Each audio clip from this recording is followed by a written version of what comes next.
जयकारा शेरा वाली का।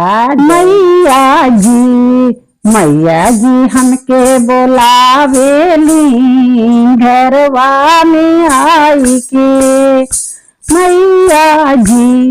मैया जी हमके बोलावेली घरवा में आई के।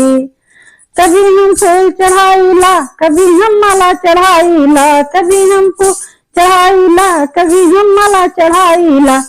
रंग बिरंगे फूलन का हम गजला बनाई के।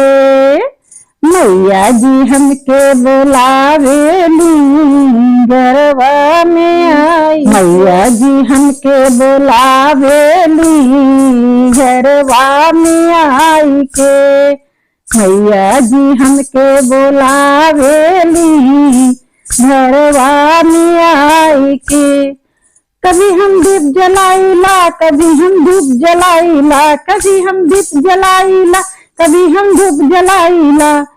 रंग बिरंगे दीपन से हम थाली सजाई के।